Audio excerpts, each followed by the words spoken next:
As an artist آپ جاتے ہیں کسی بھی جگہ پہ ایک کھلے دماغ کے ساتھ اور پھر وہاں پہ جا کے اس چیز کو ایکسپیرینس کرتے ہیں اور ایکسپلور کرتے ہیں. تو اس کام میں بھی آپ کو بہت انٹیمیٹ فوٹوگرافی ملے گی. ان اسپیسز میں, ان جگہوں میں, ان لوگوں کے ساتھ سیڈرک نے کام کیا ہے جو نارملی آپ یا تو اسکپ کر دیتے ہیں یا آپ دیکھتے ہیں کہ یار ہم اس جگہ پہ ایکسس کیسے لے سکتے ہیں. اس کا سب سے بڑا ریزن یہی ہے کہ جب 2017 سے لے کے 2024 تک وہ ملٹیپل ٹائم جاتے رہے اور پھر وہ لوگوں کے ساتھ ریلیشن شپ بناتے رہے, تو ان کو بہت ڈفرینٹ ایکسس ملتا ہے. اور پھر یہ ہوتا ہے کہ آپ کیونکہ جاتے ہیں, کلچر کو انڈرسٹینڈ کرتے ہیں, تو پھر آپ بہت زیادہ بائس یا وہ ایک وہ نہیں ہوتا کہ گلوبل پرسپیکٹو سے ایک چیز کو دیکھتے ہیں, پھر آپ اپنا ایک اوپینین ڈیولپ کرتے ہیں. تو سیڈرک کے کام میں آپ کو وہ بہت زیادہ نظر آئے گا کہ وہ بہت نیوٹرل ہے, neutral in terms of an artistic approach, not in terms of stories, but ایک فوٹوگرافر کی جو اپروچ ہے وہ بہت نیوٹرل ہے کسی کانفلکٹڈ ریجن کے اندر. جس طرح جرنلسٹ ہوتا ہے, جرنلسٹ کا کام کوئی اوپینین بنانا نہیں ہوتا یا کوئی اوپینین نہیں کرنا ہوتا. جرنلسٹ کا کام ہوتا ہے کہ آن گراؤنڈ ریالٹیز کو عوام تک پہنچانا ہوتا ہے.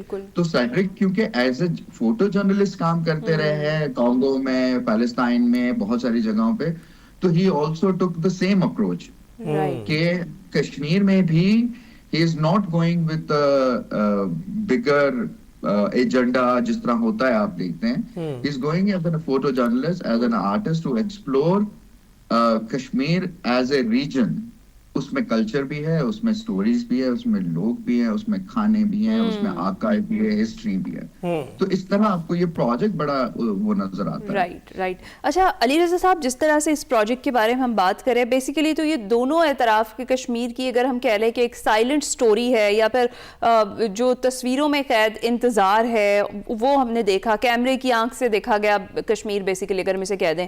کیا لگتا ہے آپ کو اس طرح کے پروجیکٹس کا سامنے آنا, خاص طور پر جس طرح سے آپ لاہور میں آج اس کو اوپن کر رہے ہیں, اور آج کے دن کے حوالے سے سگنیفیکنس کیا ہے, اور دوسرا یہ کہ کتنا زیادہ امپورٹنٹ ہے ہماری یوتھ کو بھی پتا ہونا کہ بیسیکلی جس کشمیر کا ہم ذکر کرتے ہیں وہاں پہ اصلیت میں کیا چل رہا ہے؟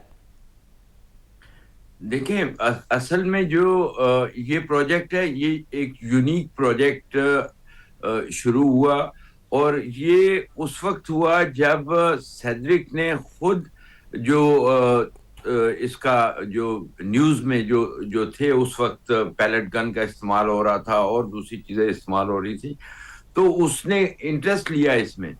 تو یہ ایک طریقہ جو میں سمجھتا ہوں کہ جو ہم آج تک نہیں کر پائے, اس سے ہم کم از کم جو ہے وہ کریں گے دنیا کے سامنے, اور خاص کر یورپین یونین کے سامنے ہم اس کو جو ہے وہ کر سکتے ہیں, بہتر طریقے سے پریزنٹ کر سکتے ہیں کہ لوگ سمجھ سکیں. وہ ایک کشمیری کی نہیں بلکہ پاکستانی کی نہیں بلکہ ایک غیر ملکی, ایک بیلجیم فوٹوگرافر نے خود جو محسوس کیا, خود اس نے اس پہ دونوں طرف جا کے, اس کا یہی تھا کہ دونوں طرف کی لائف جو ہے اس کو میں شو کر دیکھوں اور اس کو جو ہے نا پریزنٹ کیا جائے. تو اس کے بعد جو ہے نا اس کا یہ پرپینیو فرانس میں جس طریقے سے لوگوں نے انٹرسٹ لیا, فرینچ لوگوں نے اور دوسرے جو باہر سے لوگ آئے ہوئے تھے, تو میں سمجھتا ہوں کہ یہ ایک یونیک ڈاکومنٹ ہے, فار ایور ہے, اور ہمیں بچوں کو بھی, یوتھ کو بھی اور اپنی لوگوں کو بھی یہاں پہ یہ دکھانے کی ضرورت ہے کہ مقبوضہ کشمیر کے اندر جو لائف ہے وہ کیسی ہے, اور جو لائف ادھر ہے آزاد کشمیر میں. بلکہ میں بہت ضروری ہے کہ آپ دکھائیں پہ وزٹ کیا, بالکل کنٹرول لائن پہ جو آزاد کشمیر کے باشندے ہیں وہ بھی بھارتی گولہ باری کے ساتھ جو وکٹم تھے ان کے بھی ہم نے انٹرویو بھی کیے اور ان کو ان کی فوٹوگرافی بھی کی, وہ بھی موجود ہیں. تو یہ تو بہت ضروری ہے علی رضا صاحب, آپ نے یونیک ڈاکیومنٹ کیا ہے اور اس کو پہنچایا ہے, بالکل ہونا چاہیے. تو شازمان صاحب آپ بتائیے گا کہ کوئی آخری میسج دینا چاہتے ہیں آپ؟ دیکھیں, جب بھی ہم کسی بھی کانفلکٹ ایریا میں بات کرتے ہیں تو اٹس ویری ڈیفیکلٹ کہ آپ کانفلکٹ کے بارے میں